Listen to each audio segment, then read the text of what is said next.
चलिए मेरे दोस्त, आज आप लोग को VS कॉन्सेप्ट में स्वागत है। तो हर हर महादेव। आइए हम लोग आज हिंदी पढ़ेंगे, हिंदी की दुनिया जानेंगे कि हिंदी क्या है। तो आज हम लोग हिंदी पढ़ेंगे। तो आज का मोटिवेशन है, आपकी ज़िंदगी में कुछ बदलेगा जब तक आप खुद को नहीं बदलेंगे। आपको ज़िंदगी में कुछ नहीं बदलेगा जब तक आप खुद को नहीं बदलेंगे। मतलब आप खुद को बदलिए। जब आप खुद को नहीं बदलिएगा, मान के चलिए कि कुछ दोस्त लोग सुबह में नहीं उठते हैं 6 बजे,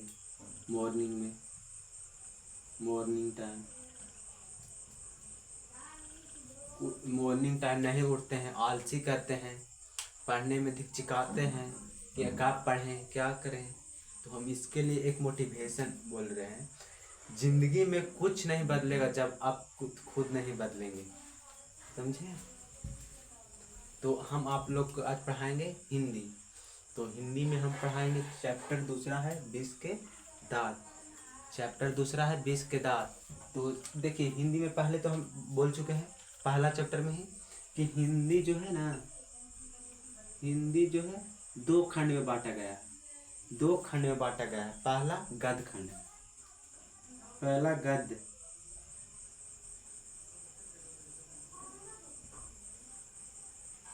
पहला गद्य खंड। दूसरा है, दूसरा बांटा गया है पद खंड, पद खंड। दूसरा बांटा गया है पद खंड। तो हम लोग आज 20 के दांत कहेंगे। तो सबसे पहले तो आप लोग को एक प्रश्न पूछा जाता है बिहार बोर्ड में कि 20 के दांत किस विद्या से लिया गया है। 20 के दांत के विद्या क्या है? तो कहानी। 20 के दांत कहानी है, मतलब बोलता है किस विद्या है? कहानी है, मतलब कहानी ललित निबंध। तो कहानी रहेगा तो हम लोग कहानी पे मार देंगे। तो 20 के दांत कहानी पे मार देंगे हम लोग, कहानी रहेगा। तो चलिए 20 के दांत कहानी। तो अब सबसे पहले हम लोग जानेंगे इसको लेखक कौन है। 20 के दांत के सबसे पहले लेखक का नाम जाने। तो लेखक कौन है? तो लेखक यहाँ लिखेंगे लेखक। तो लेखक आप लोग जानते होंगे कि लेखक नली बिलोचन शर्मा है।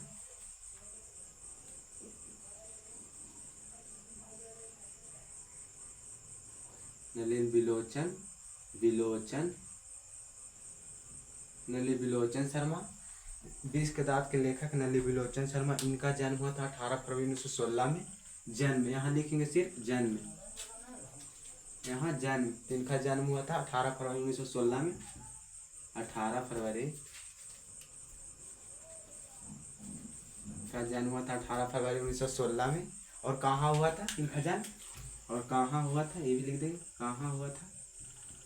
इनका जन्म हुआ था बंदरघाट पटना में, पटना, सॉरी, पटना के बंदरघाट में, पटना के बंदरघाट में हुआ था इनका जन्म। और वहाँ किस कॉलेज का ये अध्यापक थे? मतलब नल बिलोचन शर्मा अध्यापक भी रह चुके हैं, मतलब हेड मास्टर कह सकते हैं, स्कूल के कॉलेज के थे। तो अध्यापक, प्रधान अध्यापक लिखाता है, अध्यापक, प्रधान अध्यापक कहाँ के थे? तो पटना विश्वविद्यालय के अध्यापक थे नल बिलोचन शर्मा। पटना विश्वविद्यालय के अध्यापक रह चुके थे, यानी हेड मास्टर। तो लिखेंगे पटना विश्वविद्यालय, पटना,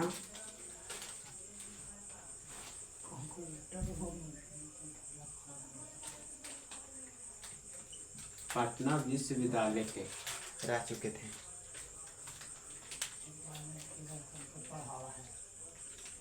और आप जानेंगे कि मतलब 20 के दांत कहानी कहाँ से लिया गया है। कहा कि इस बारे में पढ़ रहे हैं तो जानना जरूरी है कि 20 के दांत कहानी कहाँ से लिया गया है। तो लिखेंगे हम शॉर्ट में कहाँ से, कहाँ से। तो 20 के दांत कहानी 20 के दांत के पाठ संग्रह से लिया गया है। यही दिया हुआ है 20 के दांत कहानी कहानी, जो 20 के दांत कहानी है ना, वो 20 के दांते ही पाठ से लिया गया है, किताब में दिया हुआ है। लेकिन अगर गलती हो तो आप लोग देख लीजिएगा, थोड़ा बहुत गलती भी होगा तो इसके लिए क्षमा चाहते हैं।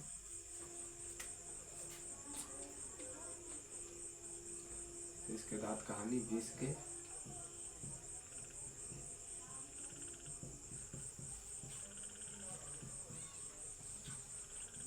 पाठ से लिया गया है। और जानेंगे कि इनका प्रमुख रचनाएं क्या है, मतलब नली बिलोचन शर्मा के प्रमुख कौन कौन रचना लिखे हैं, मतलब प्रमुख इनका क्या है रचना, यहाँ लिखेंगे प्रमुख रचना, प्रमुख रचना। तो इनका प्रमुख रचना था, पहला था दृष्टिकोण, पहला दृष्टिकोण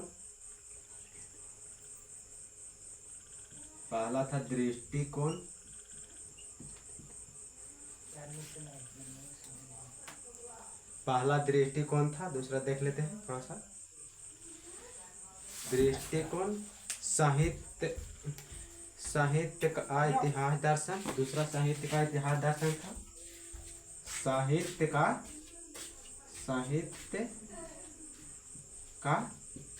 इतिहास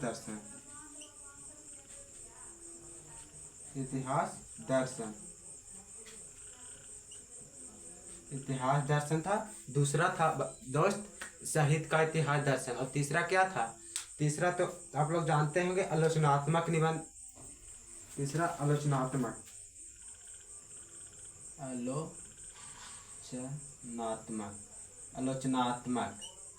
तो चलिए आप लोग एक और स्क्रीनशॉट ले लीजिए, हम हटते हैं थोड़ा सा, स्क्रीनशॉट ले लीजिए आप लोग। चलिए ले लिए होंगे स्क्रीनशॉट आप लोग। तो देखिए हम बहुत अच्छा से हम समझा दिए। पहले देखो, किसी भी चैप्टर को चालू करने से पहले हम उसके बारे में जानेंगे, आगे लेखक परिचय ले देंगे कि उसके में क्या क्या, मतलब अगर मान के चलिए कि हम लोग मूवी देखते हैं तो मूवी में आगे प्रस्तुत होता ना है कि मतलब इसका नायक कौन था, इसका प्रस्तुत करने वाला कौन है, इसका अहम भूमिका कौन निभाया। नायक मतलब हीरो होता है, जो उस फिल्म का हीरो होता है। जैसे कि इस फिल्म का हीरो का हम नाम बताएंगे। अभी तो चालू हुआ है, अभी तो ट्रेलर है, देखिए ना फिल्म। देखिए हम बता चुके कि 20 का दांत क्या है, कहानी है। इसका लेखक नली बिलोचन शर्मा है। जन्म हुआ था 18 फरवरी 1916 को। नली बिलोचन शर्मा का जन्म 18 फरवरी 1916 को हुआ था। कहाँ हुआ था, पटना बंदर घाट में हुआ था। कौन सा कॉलेज के प्रधान अध्यापक रह सके थे, पटना विश्वविद्यालय का। कहाँ से लिया गया, 20 के दांत की कहानी से। प्रमुख रचना क्या है, दृष्टिकोण, साहित्य, इतिहास दर्शन, आलोचनात्मक निबंध। तो चलिए आप लोग समझ गए होंगे दोस्त। अब हम बताएंगे कि किस आधार पे कहानी को लिखा गया है। जो है ये कहानी वो किस आधार पे लिखा गया है, तो चलिए हम लोग बताते हैं बहुत अच्छे ढंग से किस आधार पर लिखा गया है। तो आगे इसे मिटा देते हैं थोड़ा सा, हाथ से मिटा देते हैं। दरिया तेरी ममता के अनमोल खजा, बहुत गाना भी मैं सीखता हूँ, गा तो नहीं पाता हूँ।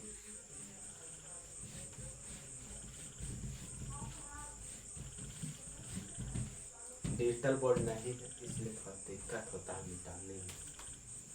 तो चलिए दोस्त, हम आप लोग क्या बताएंगे किस तरह की कहानी लिखा गया है। पहला गरीबी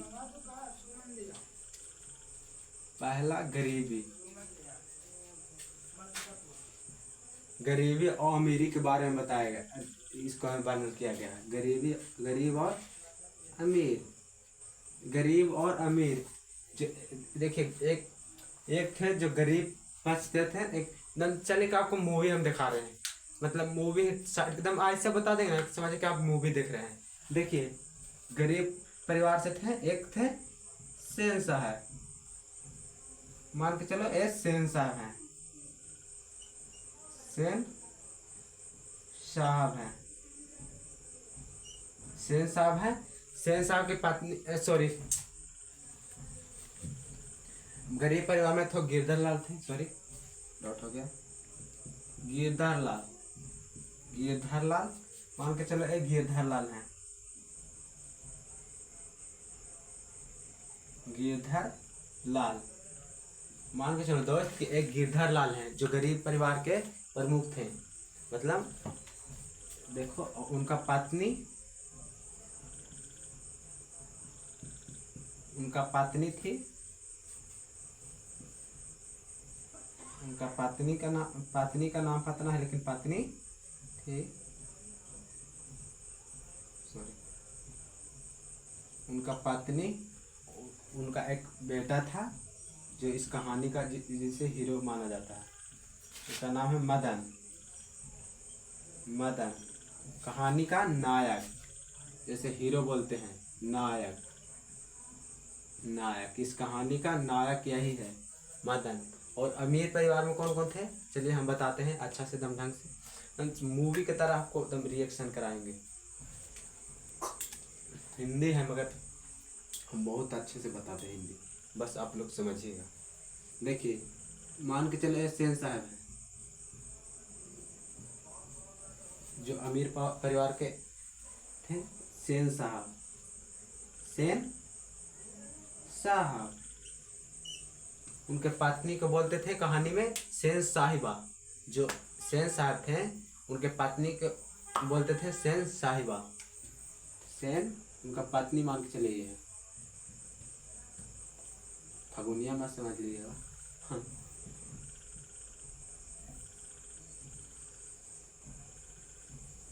मान के चलो उनकी पत्नी हो गया है, मान के चलो सेन साहब की पत्नी हो गए, मान लीजिए पत्नी हो गए तो पत्नी का सेन साहिबा बोलेंगे, सेन साहिबा, सेन साहिबा।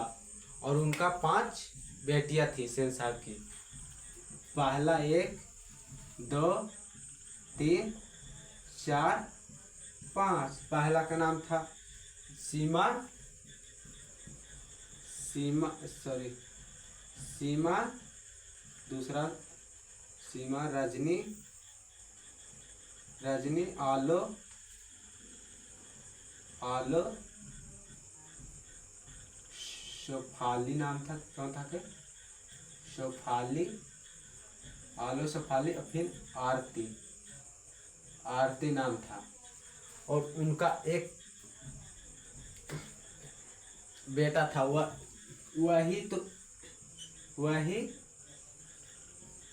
जो सामान को बिगाड़ता था, कार को, उनका एक बेटा था, हसमुख वाला देते हैं ठीक। उनका एक बेटा था बंदर, जो अपवाद में माना जाता था। ना उम्मीद के समय हुआ था, तब उनको पूरा उम्मीद नहीं था। मतलब कैसे हम लोग के गांव जो में मतलब बोलते हैं कि लगता है फलाना के अब लड़का नहीं होगा, तो वही ना उम्मीद था। और अचानक से 5 आप लोग देख रहे होंगे कि बेटी हुआ था, तो ना उम्मीद था। हम लास्ट बार सोच रहे थे कि नहीं अब इसके बाद मतलब नहीं हो पाएगा शायद, तो उसी में अपवाद में आया था, ना उम्मीद हुआ था तब। तो इसका नाम था कासू, कासू, जिसको खोखा भी बोलते हैं, खोखा, इसको खोखा भी बोलते हैं दोस्त। तो हमको बहुत अच्छा लगता है कि आप लोग समझ गए होंगे, और कितना हम बारीकी ढंग से आप लोग से समझाएं। एकदम 1 शॉट हम आप लोग को आज बता रहे हैं, एकदम इतना में तो आप लोग को पूरा क्लियर ही हो गया होगा। आज का चैप्टर इतना में आप लोग को क्लियर हो गया होगा, पूरा विश्वास करते हैं। तो देखिए देखिए हम गरीब परिवार का आगे बात करेंगे दोस्त, आगे हम गरीब परिवार का बात करेंगे। बेचारा जो गिरधर लाल थे वो किरानी थे, किनको ही के, सेन साहब के किरानी, मतलब नौकर, मतलब जो काम करते थे, ये किरानी थे। कौन थे? किरानी, किरानी थे गिरधर लाल। किसके यहाँ के किरानी थे? अगर एग्जाम में पूछ दे कि गिरधर लाल किसके यहाँ के किरानी थे, तो बोलेंगे सेन साहब के, सेन साहब के, हाँ सेन साहब। अब पूछेंगे कि मदन किसका पुत्र है, तो आप लोग सीधा जवाब दीजिएगा गेधालाल के। एग्जाम में बहुत बार पूछा है कि मदन किसका पुत्र है, ऑब्जेक्टिव में 1 नंबर के एकदम क्लियर करिए आप। 1 नंबर के भी मदन किसका पुत्र है, गेधालाल के। और गेधालाल किसका पिता है, तो मदन के। ऐसा उल्टा पुल्टा ना घुरा फिरा क्वेश्चन आता ही रहेगा। तो देखिए, जो गेधालाल थे किरानी में काम करते थे, और गेधालाल के किरानी में सेन साहब ही करते थे फैक्ट्री में। उनको एक फैक्ट्री था, उसी फैक्ट्री में काम करते थे। और उनका पत्नी सेन साहिबा बोलते थे। उनका जो 5 बेटी थी, आलो, सीमा, रजनी, आलो, सिफाली, आरती, वो लोग समझिए कि कठपुतली थी। मतलब जैसे चाहे वैसे कुछ भी करवा सकते थे। मतलब बोलती थी ना, शांत स्वभाव की थी, सुंदर सुशील थी। मतलब समझिए कि बहुत ही थी, शांति स्वभाव की थी। और जो ए है, जिसको बोलते हैं कासू खोखा, वही उनके घर का अपवाद था। अपवाद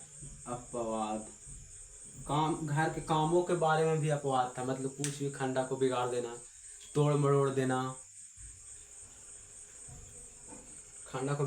तोड़ मरोड़ देना। और इनकी जो 5 बेटियां थी, उनको कोई खतरा नहीं था, ओनली फॉर कासू से था खतरा। तो आप लोग समझ गए होंगे बहुत अच्छा से। तो बहुत अच्छा से आप लोग समझ गए होंगे, पूरा विश्वास करते हैं। तो चलिए आगे और बताते हैं, और आप कहानी शुरू करते हैं। अब थोड़ा सा बता देंगे ना स्टेप दोस्त, तो आप लोग पूरा कहानी जान जाइएगा। इतना तो आप लोग एकदम सुन लेंगे तो पूरा कहानी को आपको खत्म हो जाएगा।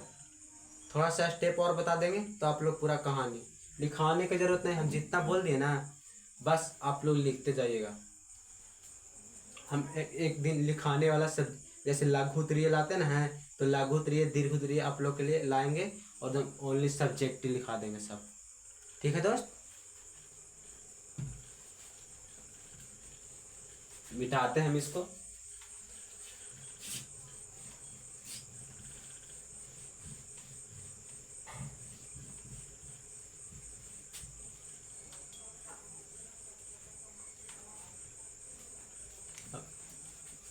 लालू यादव बोल रहा है, मेरे को बोलता है, देखते हैं।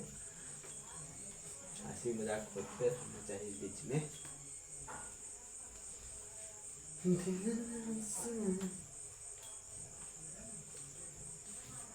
देखो, एक दिन की बात है कि जब मान के चलो दोस्त, ये कार है, सॉरी, मान के चलो ये कार है। कार कैसे शीशे हैं, हाँ मान लो ये कार है। मान लो एक कार है, सेन साहब की कार है। कार के पास कौन था, शोफर यानी ड्राइवर। कार के पास खड़ा ड्राइवर था। और अचानक खेलते खेलते गेधालाल के पुत्र मदन गाड़ी के पास आ गया। गाड़ी के पास आकर गाड़ी को छूने लगा। जैसे बच्चा लोग देखते होंगे, जैसे हम लोग भी पहले का आप भी देखते हैं, अगर कुछ नया चीज देखेंगे ना, बोले कि आह कितना अच्छा है, सुंदर है एकदम ऐसे। तो वो एकदम जैसे मदन था ना, गेधालाल के पुत्र, जो एकदम गाड़ी के छू के बोल रहा कि आह काश हमको ही होता, रोज बैठते गाड़ी पे। एकदम ऐसे ही देख रहा था। तो ऐसे देख रहा था, वैसे कर रहा था, करता ना बच्चा लोग, जैसे कि ऐसे कर कभी, तो ऐसे ही कर रहा था वो। तो अचानक से शोफर यानी ड्राइवर का, सेंसर का ड्राइवर का नजर पड़ा मदन पे। तो जाकर धक्का दिया, टेल दिया। तो मतलब जो मदन था ना, वो जाकर कलर पकड़ लिया, ड्राइवर का कलर पकड़ लिया। मतलब ये भी एकदम तानाशाही कर लिया कि हम तोरा से कम हैं, आओ, एकदम ऐसे ही कर लिया, हम तोरा से काम नहीं है, ये कर ले कि हम तुमको से काम नहीं है। तो देखिए, फिर अचानक उसका माता जी आ गए, जो मदन था उसका माता जी आ गए। और ड्राइवर को ही माता जी। माता जी अगर ड्राइवर को ही बोलने लगे कि जा जा तेरे गाड़ी के पास अब नहीं आएगा, मतलब तो घसीटते घसीटते जो शोफर था वो कहा कि चलिए मालिक के पास, मतलब जो शोफर ड्राइवर था वो बोला कि चलो मालिक के पास। तो मतलब उनका माता जी माफ़ी मांगने लगे कि छोड़ दीजिए अब नहीं आएगा गाड़ी के पास। माफ़ी मांगा बहुत तो छोड़ दें। और उसी के कारण जो गिरधर लाल थे मदन का पिता, उनको काम से बाहर भी निकालने का धमकी दिया गया, अगर ऐसा आगे से करेगा तो निकाल देंगे।